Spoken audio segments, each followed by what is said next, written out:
Hi YouTube, it's me, the Shy Pianist, or you may know me as Donald the Zephyr War Games, bringing you an updated Madolche deck profile playing with a Vernusylph engine. I've been asked by Dale because there's a few people asking for a Madolche deck profile and some combo with test hands possible. So without further ado, let's go straight into it. So starting straight off, you are playing your standard triple Madolche, triple Pet Incessor, and triple Angeli.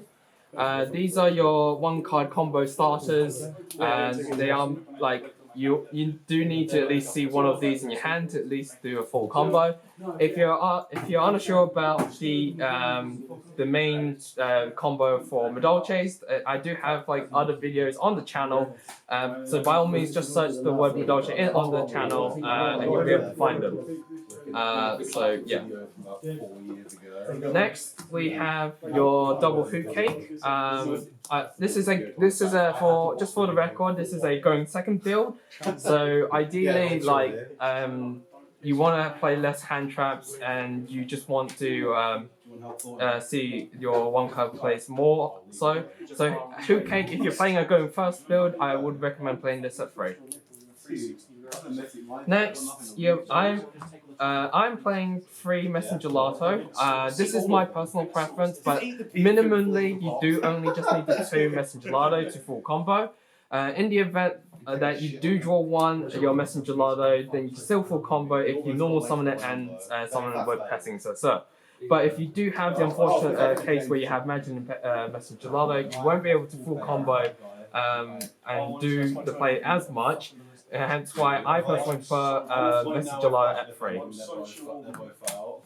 Lastly, for the Madolches, I'm playing 2 pudding sets. So same as one. Generally, minimum you only need to play the 1 pudding cess. But I'm playing 2 for the fact that a lot of the times you will find yourself, if you attempt to full combo and attempt to OTK and your combo gets stopped, unless you can recycle your pudding cess back into your deck, you won't have much options to do so. If you can't recycle this back into the deck. So again, this is like this is just a personal preference. I'm playing 2. This did actually this actually came up today in the locals. I sided out my second pudding cess and I regretted it. So yeah, that's that. For the Vernusylphs, you can play. I'm playing the one Flourishing Hills and Free Falling Mountains. I do have options, access to 2 more of the Flourishing Hills or the Awakening Forests. The reason why I'm playing 3 and 1 for this test build was that Falling Mountain is like you just need to draw 1. You get to draw 1 and then revive from grave. But if you're playing a turn 1 build, I heavily recommend playing 3 of this and all the whole package of 3 of each, 3 of these 2 definitely, and then you can play Awakening Forest as another one potential as well. The reason why I say this is that the way these Vernusylph work is that they discard themselves and a monster, and then you non-target revive an earth monster from your grave.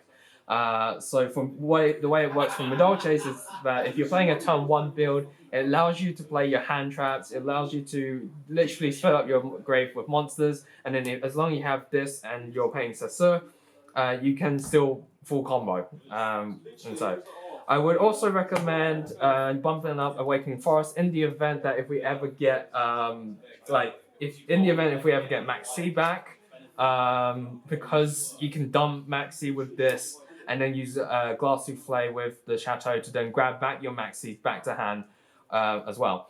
There are also other options that you can send off with this. For example, Fossil Diner.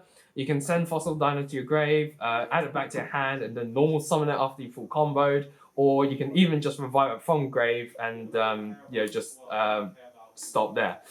So there. So for the build, I'm only playing the 3 Fallen Mountains and the 1 Flourishing Hill. For the rest of the other monster lineup, I am playing the 1 Kaiju. I was debating playing 1 or 2. Kumongus is the one that I would definitely recommend is an option to go for. Simply because if you do play Small World, it's a way to bridge your bricks into your 1-card starters. So just to give a shout out to Small World, I took it out of this build because I had to compensate for the Vernusylph, but it's a good tech to at least give a shout out to if you do have it.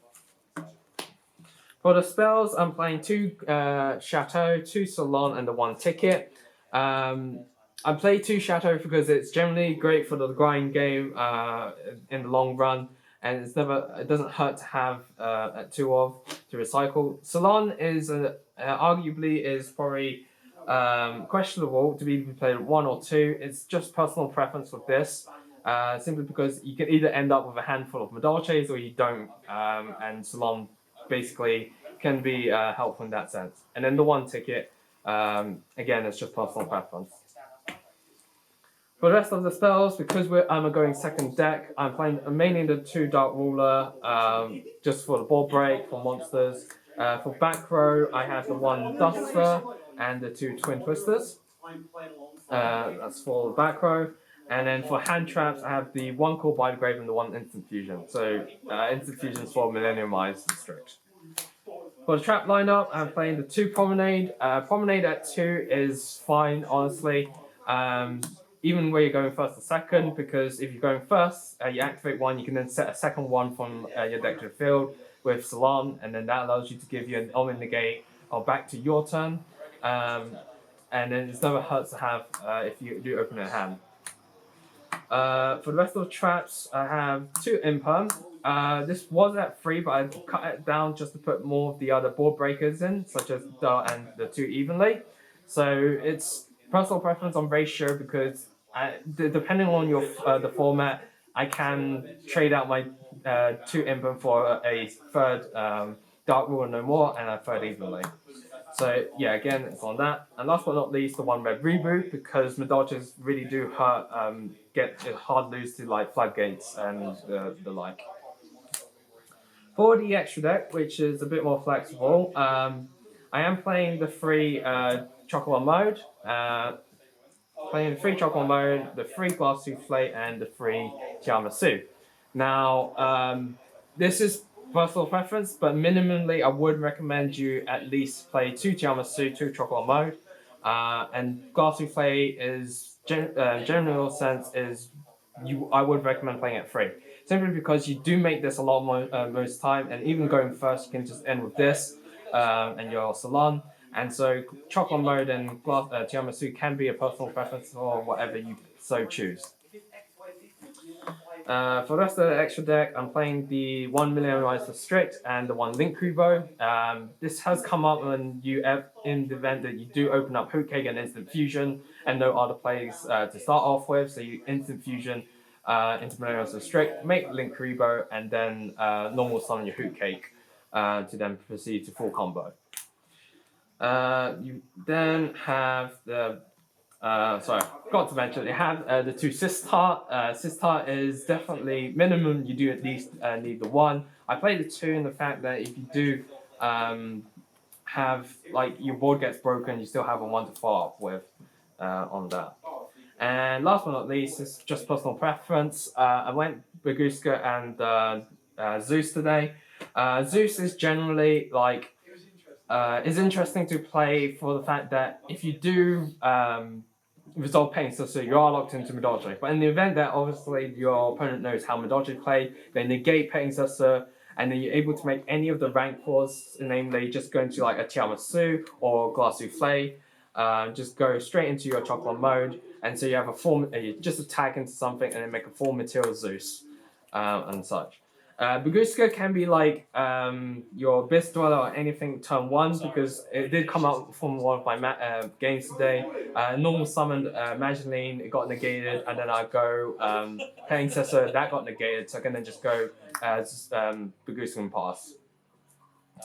So that's it for the deck. So I have to show some combos. Let's just see if I can zoom out. There we go. Okay. So I've been asked to do some combos. So if you're unsure about the pure Madolche combos where you 1 card OTK, I have done a video on that already on the channel. So today's combos, this video's combos is going to be relating to the Vernusylphs and how they work. So what do they add in terms of like actual to the deck? So I can show you that in the event that you go, you play your hand traps and they're in your grave. You can then just literally go Vernusylph, any of the Vernusylph monsters, and your predecessor in your hand. You activate the search or whichever one or the draw. You add the search and then you summon up your predecessor from your grave, and then you full combo as if you literally summoned it from your hand to your side of the field. So the other combo I also mentioned is the Awakening Forest. Is that when you use its effect, and then let's say you ditch Maxi or final, let's say final Fossil Diner. Let's say DD Crow's Fossil Diner. You use its effect, ditch itself, and then send your Fossil Diner and then revive, and then you can then simply you can full combo or do your standard turn 1 plays. So you can go effect, summon out your Angeli. So let's do that.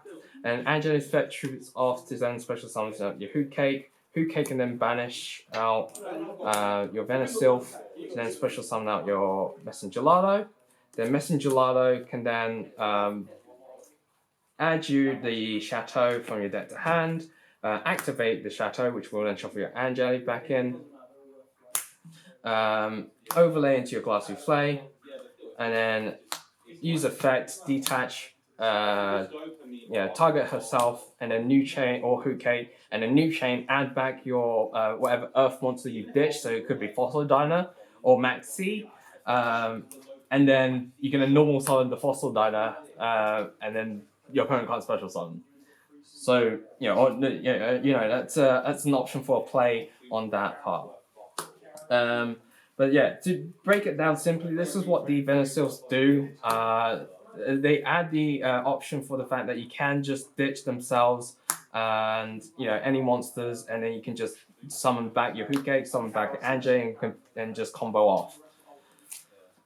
So that's pretty much it. So again, I can do like a test hand if I was to play like a going first build, because this is where you would play the Vernusylph engine at its best. So if I just take out, I don't know, 1, 2, 3, 4, 5, just to add in your hand traps and whatnot.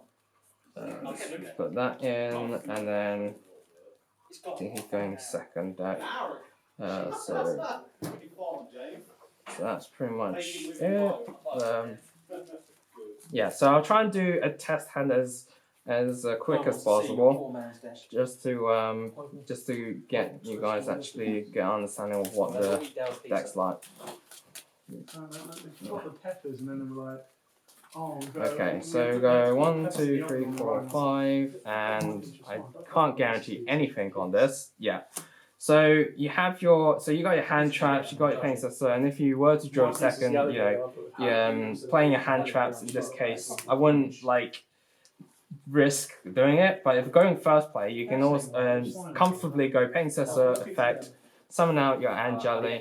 So the reason why I'm going for the Angeli is that you're playing under Nibiru, in the event that it's a much more safer play in that sense, because this is 1, 2. You summon out your Hoot Cake. Banish that, special summon out your Messengerado, and because we have the Salon, we can play the Salon. 5th summon your Glassy Flay. Oh, sorry. Messengerado will grab your field spell, play your field spell. And so you can go, you have your hand traps, and then end phase, you can detach any one of these, and then effect a shuffle to then return this back to hand and say Promenade. And then back during your opponent's turn, you have 2 hand traps to play with.